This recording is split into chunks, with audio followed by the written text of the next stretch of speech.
We're here at a property in Charlotte, North Carolina, working on a fire renovation job.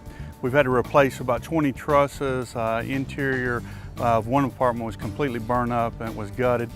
We changed out sheetrock, siding, all cabinetry, all fixtures will be new, hardware for the fireplaces. We've also renovated 3 other units that were at least partially affected by the fire. We're getting close to completion.